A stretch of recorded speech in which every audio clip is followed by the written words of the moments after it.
Grabe, ayaw akong pasakayin.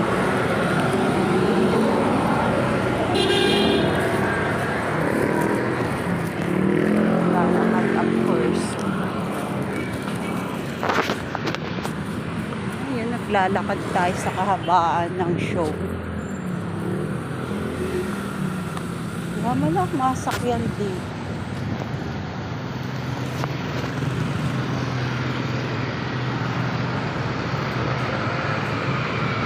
Tanghalian. Time check.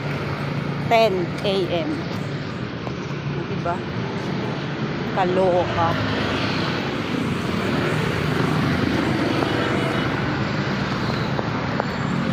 Ang paa, ang paa.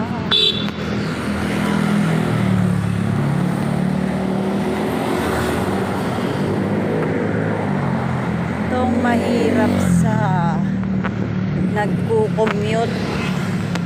Ayaw kang pasakayin itong mga tricycle na to. Kaya anong gagawin? Maglalakad. Lakad-lakad lang ang hangat. Ang layo-layo pa ng lalakarin ko.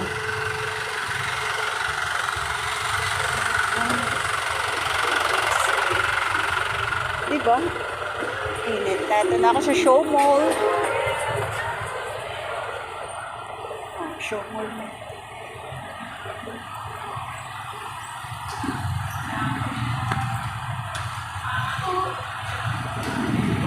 Lalaka. Ayan, daming tricycle, oh. Hindi mala ako makasakay. May pambayad naman. Ay, hindi lang talaga ako makasakay. Kasi tinatanong nila kung magkano. So, ako naman.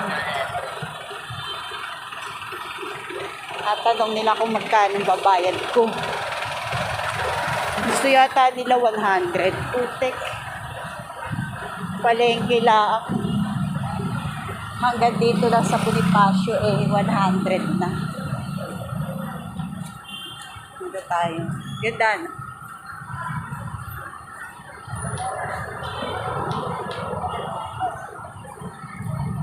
Bira akong pumasok dyan. Ako yung bakit?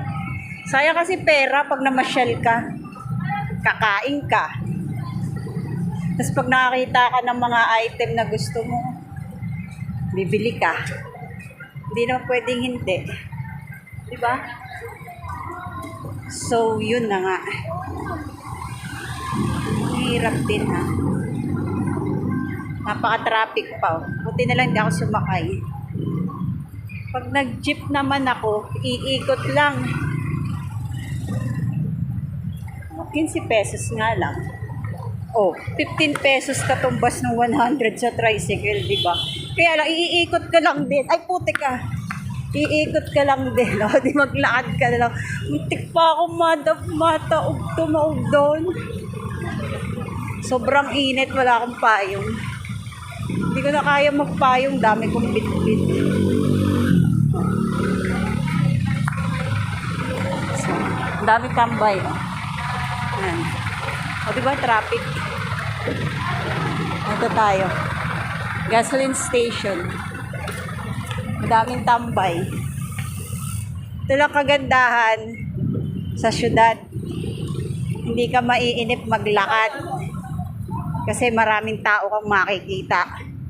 Unlike sa probinsya, pag naglakad ka, view ang makikita mo, di ba? Baka nakakatakot dito. O, tingnan mo. Di ba ang itim? Hindi katulad sa probinsya na malinaw yung ilog. Sapa yun, sapa. Sapa, hindi ilog, gaga. O, nandito tayo sa Mang Inasal. Tingnan mo, magastos pag lumabas ka. Na yan yung Chowking. Na ito si Jollibee. Nandun sa kabila yung McDonald's, o ayan si Jollibee. Tapos si Mang Inasal. 'Di ba? Ang dami-dami. O, ayan, o. Dami-dami mong makikita. Dito na lang.